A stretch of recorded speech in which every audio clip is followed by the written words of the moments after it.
ഇത്തവണ അത്തത്തിനുള്ള പൂക്കൾ പറിക്കാനായിട്ട് നേരത്തെ ചെന്നിട്ടുണ്ടായിരുന്നു. അപ്പോൾ വൈകുന്നേരത്തോടു കൂടി ഞങ്ങൾ പൂക്കളൊക്കെ പറിച്ചെടുത്ത് വന്നു. 2 കളർ ചെണ്ടുമല്ലിയാണ് ഉണ്ടായിരുന്നത്, ഓറഞ്ചും മഞ്ഞയും. നമുക്ക് ആവശ്യമുള്ള പൂക്കളൊക്കെ വാങ്ങി നേരെ വീട്ടിൽ പോയി പിറ്റേ ദിവസം രാവിലെ കുളിച്ചൊരുങ്ങി റെഡിയായി 2 പൂ കൃഷ്ണനും കൂടി വെച്ചിട്ടുണ്ടായിരുന്നു. ഉരുളിയിൽ വെള്ളം നിറച്ച് വെക്കണമെന്ന് വിചാരിച്ചതാണ്, അതിന് പറ്റിയിട്ടുണ്ടായിരുന്നില്ല.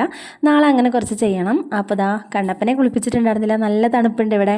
അപ്പോൾ രാവിലെ കുളിച്ച് റെഡിയായി നമ്മൾ അത്തിടാനായിട്ട് പോവാണ്. ചെറിയൊരു അത്താണ് ഇടുന്നത്, പൂ കുറച്ചുണ്ട്, എന്നാലും ചെറിയ അത്താണ് ഇടുന്നത്, ആദ്യത്തെ ദിവസമല്ലേ അതുകൊണ്ട്.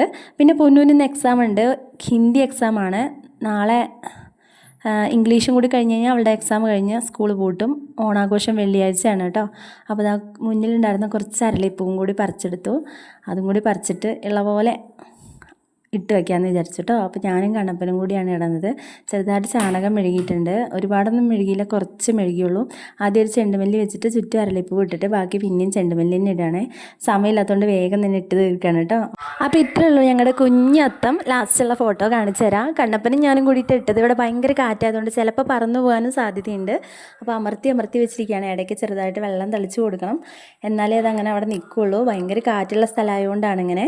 പിന്നെ രാവിലെ ഭക്ഷണമൊക്കെ റെഡിയാക്കണം. രാവിലെ പൊന്നിന് സ്കൂളിൽ പോകണം, എനിക്ക് ജോലിക്ക് പോകണം, കണ്ണപ്പൻ അംഗൻവാടി പോകണം. അങ്ങനെ ആകെ മൊത്തം തിരക്കാണ്. അപ്പോൾ എല്ലാവർക്കും ഹാപ്പി അത്തം. ബൈ.